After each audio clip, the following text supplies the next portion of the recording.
On the 11th hour of the 11th day of the 11th month, we will remember them. This is a common phrase that is used in Britain to celebrate what we call Armistice Day. That is the day of laying down arms. It's a particularly important event in British history because it symbolizes the end of the First World War, the beginning of peace talks, the ending of what was probably one of the greatest tragedies in terms of loss of human life in British history.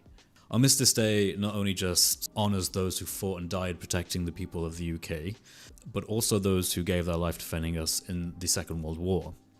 And so, on the 11th hour of the 11th day of the 11th month, the British people have a 2-minute silence to reflect and honour those of whom died for us defending the British people during World War I and World War II. As you can imagine, it's not a easy reconciling with the fact that there is currently a pro-Palestinian march planned on the same day within a very, very close area to what is known as the Cenotaph, which is a monument that symbolizes the armistice, the people who gave their lives defending us during the two world wars. This monument has very cultural and historic significance, especially to the British people. But currently, since there is both a traditional yearly honoring of those who gave their lives for us, along with a pro-Palestinian / pro-Hamas, because at this point I can't differentiate the two, march on the same day occurring at roughly the same place, it becomes kind of hard to understand the pro-Palestinian perspective, since it seems to be intent on dishonoring the most sacred things that are held to this nation. To give you an example as to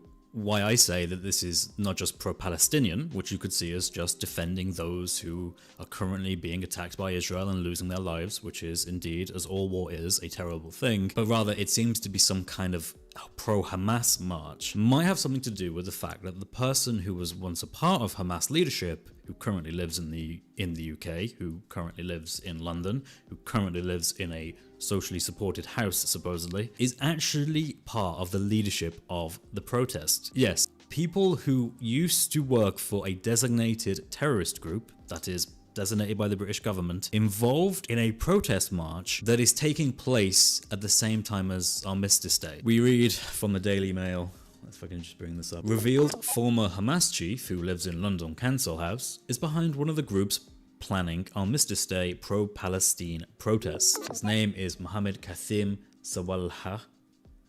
I would apologise for getting that wrong, but I'm not too bothered. Is said to have led Hamas in the West Bank. Mohammed led the terror group in the West Bank in the late 1980s and allegedly masterminded its military strategy as recently as 2019. Before moving to the UK, where he lives in a London council house, presumably because it's much better than Palestine. He's 62, he's a founder of the Muslim Association of Britain, one of the groups behind the proposed march this Sunday, the Telegraph reported.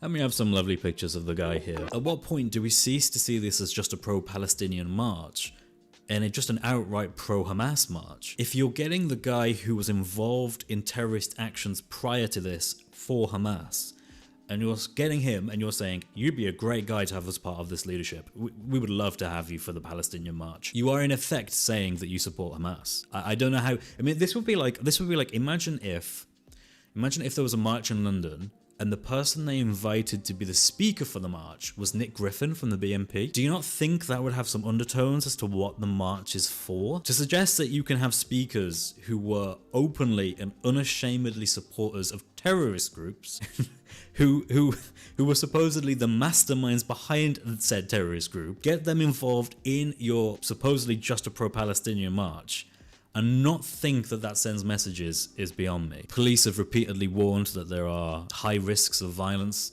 most notably I imagine from pro-Palestinian groups.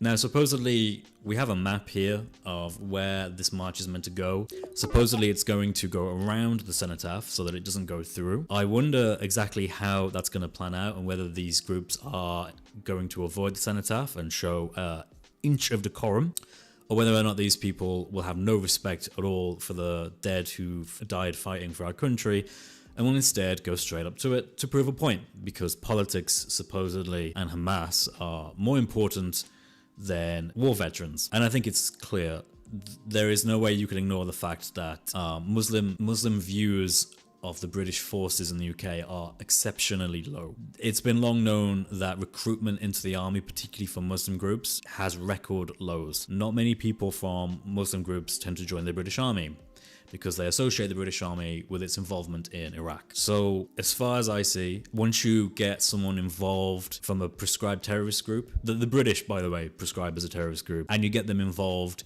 in protests that are happening on Armistice Day, a British tradition of celebrating fallen war heroes, you are in effect just saying, screw you guys. I don't know how else you can perceive that. It's just downright offensive and hurtful to the loved ones of whom have fallen heroes, and just a blatant, transparent support for a terrorist group. I hope the day goes well. I hope there are no interruptions. I hope that no one is hurt on either side. But I think we need to start calling this kind of thing out. There are people who harbor anti-British, anti-Western, anti-Judeo-Christian values in the nation, of whom have sympathies for prescribed terrorist groups, who actively get their previous leaders involved in protests. I still can't get around that. That's just so insane. I'll be watching today remotely. I'll be watching Street Mike. You can watch him live. He'll be recording the event. I'll leave a link down below. Everyone who's going there, please be safe and do not engage in any less than becoming activity. Let's put it that way. And remember that the example here for us Christians is our Lord Jesus Christ.